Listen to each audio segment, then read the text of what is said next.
नमस्कार दोस्तों, आपका स्वागत है आकाश क्लासेस में। मैं आपके साथ आकाश पांडे।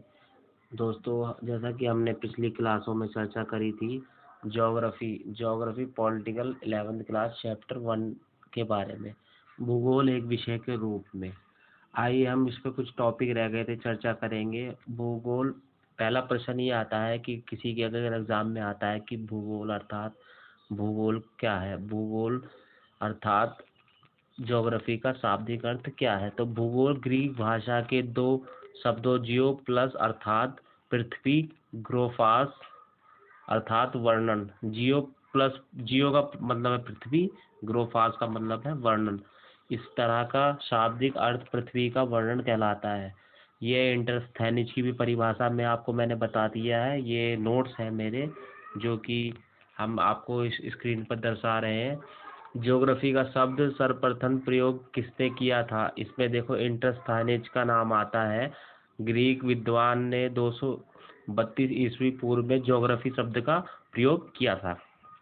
आइए हम आगे के मेन प्रश्नों पर चर्चा करते हैं, जो आपके जैसे भूगोल अध्ययन के दो उपागम कौन से हैं। देखिए, मैंने आपको बताया था क्रमबद्ध और प्रादेशिक उपागम है, दो अलग अलग प्रकार के। भूगोल की दो शाखाएं, भौतिक भूगोल, मानव भूगोल। आप 11th क्लास में भौतिक भूगोल का वर्णन कर रहे हैं, जो जबकि आप अगर 12th क्लास में जाएंगे तो मानव भूगोल का वर्णन करेंगे। ठीक है दोस्तों। इसमें देखो रिचर्ड हार्टसोन ने भूगोल को किस प्रकार परिभाषित किया है। इसमें एक जनक ये भी आते हैं जिन्होंने भूगोल की परिभाषा को आपके सामने प्रस्तुत किया है। भूगोल का उद्देश्य धरातल की प्रादेशिक क्षेत्र भिन्नता का वर्णन एवं व्याख्या करना है। आइए आगे हम चर्चा करेंगे इसमें प्रकृति व मानव के बीच अंतरक्रियात्मक संबंधों किस प्रकार से मानव के दर्शन होते हैं। प्राकृतिक प्रभाविक मनुष्य के, मानवीकृत प्रकृति के। देखिए, प्रकृति के जब वो होंगे संबंध प्रकृति के मानव से या मानव के प्रकृति से, इसमें ये बताया गया। आगे प्रकृति एक मानव के बीच में संबंध कैसे स्थापित हुए? अनुकूल के द्वारा, अपरिवर्तन के द्वारा। भूगोल के अर्थशास्त्र की जानने की विषयों का अंतरराष्ट्रीय पृष्ठ कौन सा है? अर्थशास्त्र, अंतरराष्ट्रीय पृष्ठ आर्थिक भूगोल तथा जानने की का अंतरराष्ट्रीय पृष्ठ भूगोल है। भूगोल में दर्शन के दो अंग कौन से हैं? भौगोलिक चिंतन, मानव परिस्थितिकी।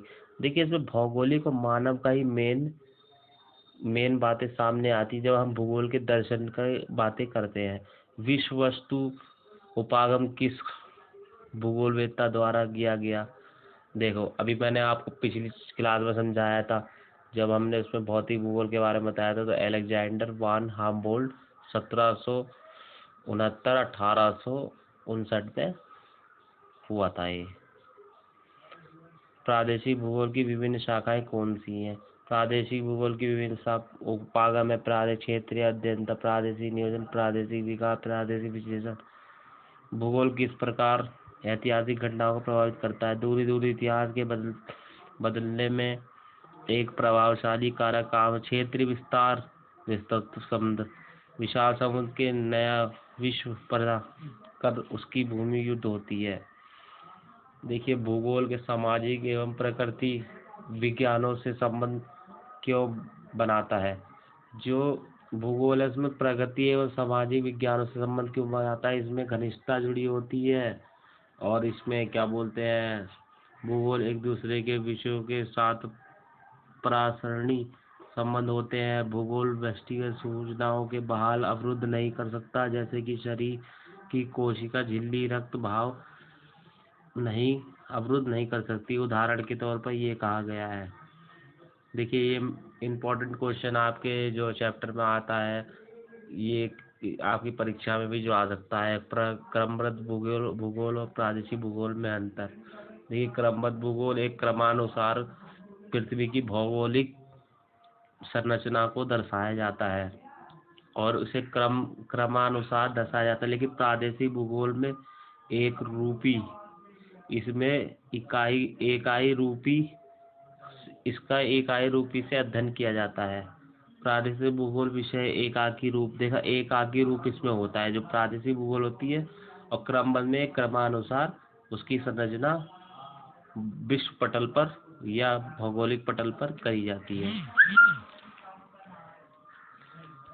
इस चैप्टर में बाकी क्वेश्चंस आपको, भूगोल एक वैज्ञानिक विषय है, वो तो है ही है, आपने पढ़ा ही होगा। मानव भूगोल के अंदर कौन कौन से हैं, देखिए संस्कृति भूगोल, भौतिक भूगोल के जीवन के महत्व। देखिए भौतिक भूगोल, ये क्वेश्चन थोड़ा इंपॉर्टेंट लग रहा है, ये मैं आपको समझाता हूँ। भौतिक भूगोल का मानव जीवन में क्या महत्व है। भौतिक भूगोल महत्वपूर्ण शाखा है, क्योंकि समस्त भूगोल के अध्ययन के ठोस प्रदान करता है। भूगोल की ये सबसे महत्वपूर्ण तथा आधारभूत शाखा भूमंडल, वायुमंडल, जलमंडल का जैव मंडल अध्ययन है। क्या भूगोल के क्षेत्र विभिन्नता अध्ययन मानना, ताकि 3 बिंदुओं को हो पाए। मानव और प्रकृति के अंतर्गत 3 बिंदुओं को स्पर्श कीजिए। देखिए ये क्वेश्चन थोड़ा इंपॉर्टेंट लग रहा है, मैं बताता हूँ। मानव के अनुकूल तथा अपरिवर्तित अथाह माध्यम की प्रकृति समझौता किया। मानव के उच्च तकनीकी प्राकृतिक संसाधनों का समुचित परिवर्तन। इसमें दूसरे टॉपिक में कहा गया है जो मानव ने उसकी पृथ्वी की जो प्राकृतिक संसाधन थे उसको अपने तकनीकी के तौर पर उसका परिवर्तन का मतलब बदलाव किया है। तकनीकी के क्रमिक विकास के साथ साथ मानव ने ऊपर भौगोलिक पर्यावरण के बंधन को ढीला करने में सक्षम हो गया है। तकनीकी में श्रम की कठोरता के कम से कम श्रम क्षमता को बढ़ाया तथा कार्य दौरान अवकाश का प्रावधान किया। देखिए इसमें भौगोलिक आप किसी भी इसमें बताया गया है श्रम, तकनीकी एवं जैसे इसमें उदाहरण दिया गया है मोबाइल के आविष्कार द्वारा मानव के द्वारा संबंध, एक दूसरे मनुष्य के संबंधों को घनिष्ठता मिली है, जो कठोरता थी उसे कम किया गया है। इस चीज का प्रावधान इसमें बताया गया है। भौतिक भूगोल का महत्व। भौतिक भूगोल का महत्व भूमंडल में वायुमंडल, जलमंडल, खाद्य श्रृंखला, मिट्टी या मृदा आदि का अध्ययन किया जाता है। भौतिक भूगोल में हमें मृदा, हमने बताया था आपको, मृदा, जलवायु, मिट्टी श्रृंखला, खनिज, वायुमंडल, जलमंडल इत्यादि का अध्ययन किया जाता है। इसे प्राकृतिक संसाधनों के मूल्यांकन प्रबंधन से जुड़े विकसित हो रहा है।